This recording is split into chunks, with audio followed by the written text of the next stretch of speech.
K-pop, the global phenomenon that has grown to become a major powerhouse for the global market.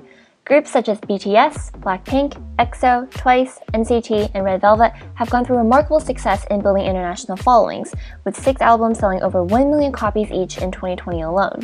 Kim Jin-woo, a chief researcher of the national music chart Gaon, stated that album sales have been driven heavily by K-pop acts with a strong overseas presence and big international fandoms, as the domestic market has reached near saturation. While the Korean music market has achieved this near saturation, K-pop didn't magically appear out of thin air.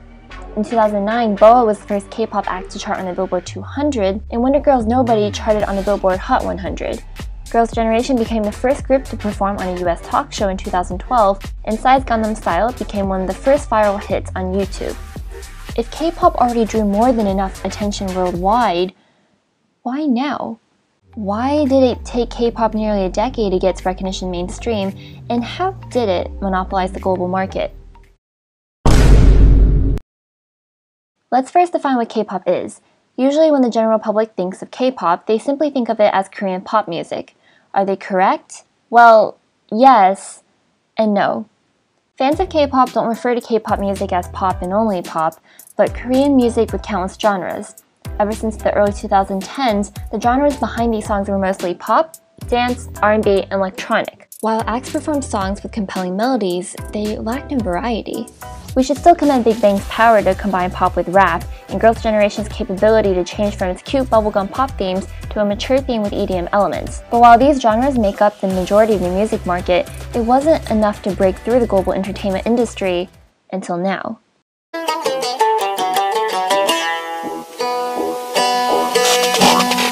Not only has K-pop set its foot on the 4 main genres, but it's able to bring other styles of music into the mix without losing their influential sound.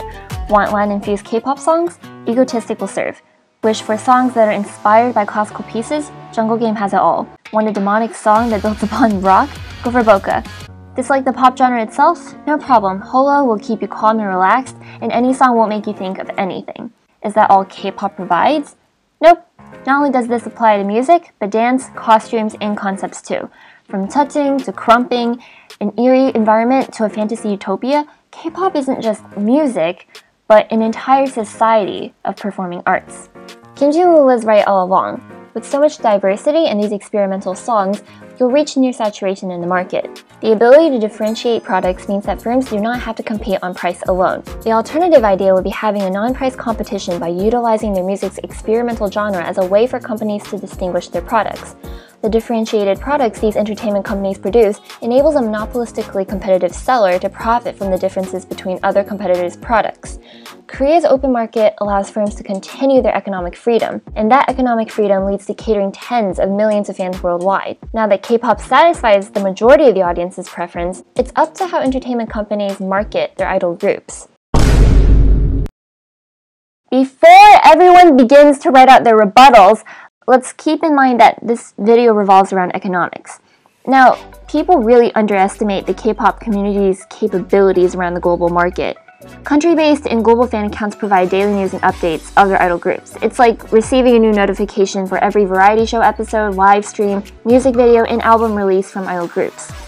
Even if people don't understand Korean, translation accounts and channels are there to help translate from Korean to multiple languages around the world. They even raise money to buy stream passes, billboards, and food trucks. Dude, those food trucks are just amazing. I can't even see any of them here. It's so unfair. Anyways, the K-pop community has done one important aspect of a market in pure competition, making sure buyers are well informed of the commodities. Of course, entertainment agencies provide consumers with full information about a group's products and their prices, but the language they provide is in Korean. I mean, Twitter Translate is a thing, but it can be a bit wonky. A consumer's willingness to find information about prices and the availability represents a trade-off. The time spent gathering information must be worth the amount of money that will be saved. It's like trying to save 1 RMB for a pack of haichus after visiting, I don't know, 20 family marts. Like, that's not worth it at all. For the K-pop community, it is worth the effort to get their idol group's recognition, and they have successfully taken down the language barrier for the public eye to see all of the content and products agencies provide. With opportunity, content marketing, and a community, K-pop is a driving force that managed to monopolize the global market. It's incredibly difficult to see K-pop reach its end, but there is one market that's slightly peculiar. What might be some of these negative views on K-pop in the US? Yeah, and you know, I think when it comes to negative views, I feel like international music kind of has a tougher time just in general. It's really unfortunate that we have so many popular K-pop artists, so many popular Latin artists, so many popular artists around the world, but they just don't have the same opportunities and the same visibility just simply because they don't sing in English. Now, Korean entertainment companies try to push every group they have.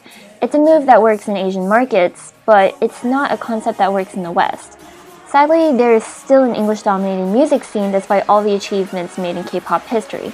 As mentioned at the beginning of the video, Wonder Girls made it to the Hot 100 back in 2009. This year, BTS have successfully reached #1 on the Hot 100 for 3 weeks.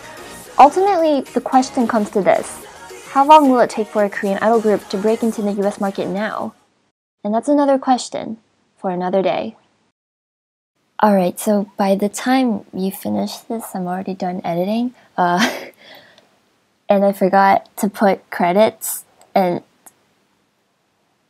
I'm gonna do that now. So I would like to thank Sarah, Amy, and Shannon for helping me with the script.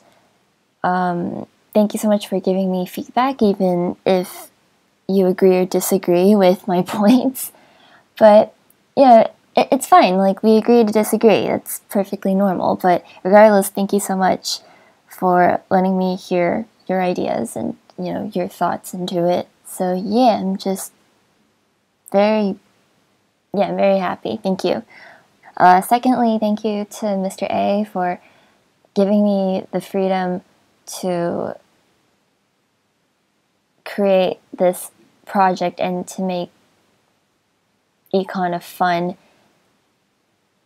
subject to learn. That sounds corny, but yeah, thank you for making this a fun experience.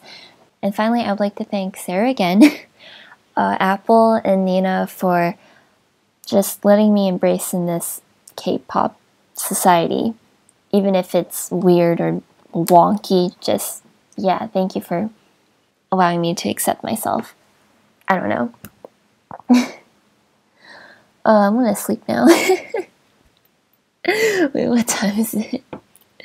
Wait. I think it's like 5, I think. Oh, it's almost 6. Oh, shoot. Okay. Yeah, thank you. Bye.